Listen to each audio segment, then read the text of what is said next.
There is an artistry and there is a sort of a mojo to making a string.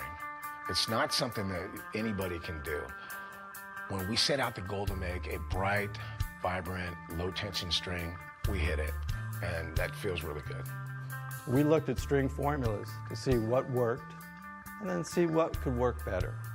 From the diameter of the core wire to the diameter of the wrap wire, the speed, the angle and tightness that you wrap them at, all of these things are used to develop feel, balance, and tension. We wanted to create something unique to the market, so we relied on artists' input.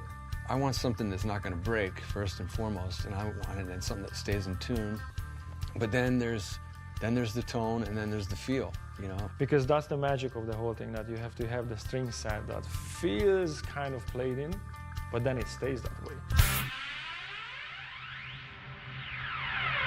We built this string factory from the ground up so that we could have complete control over every detail of the process.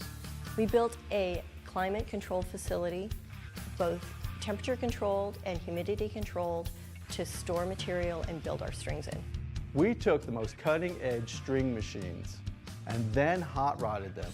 This allowed us to create unique formulas that deliver a high-performance string every single time we wind. When I switched to Dunlop Strings, it was about 5 years ago or so, and I grabbed a couple packs, put them on, and immediately it was like, these things feel great. The tension feels right, the gauging, but you never know until you keep, buying them and changing strings, and so I did that, and the first thing that I noticed is they're really consistent. The first time I really started using the Dunlop Strings is when I noticed that things stopped breaking, things stopped sounding weird and corroded and old and rusty, like things that I've experienced in the past with other strings. Playing live is like a golf swing, There are so many things that can go wrong, and when you put these strings into the mix, it kind of takes that aspect out of it. We pay extra special attention to the quality of our raw materials. We can't allow anything that's inferior going into our product. Before the wire even sees a machine, it's inspected and tested. We test at the ball end level, we test at the winding level, we test at the packaging level. Our packaging incorporates 3 levels of moisture protection. We've done all of this to guarantee that each time you open up a set of Dunlop strings, it's as fresh as the day it was made.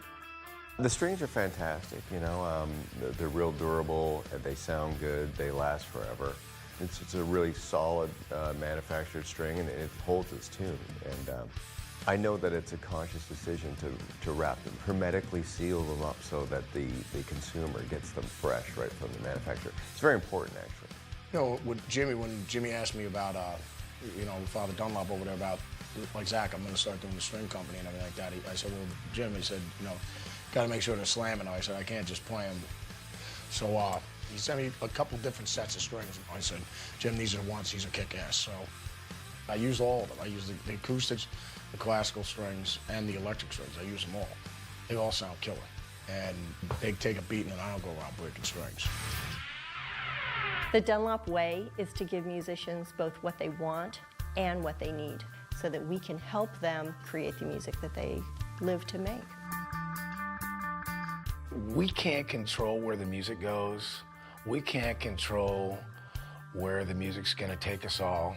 It's the artists, and fulfilling their needs, that gives us all direction we're going to go.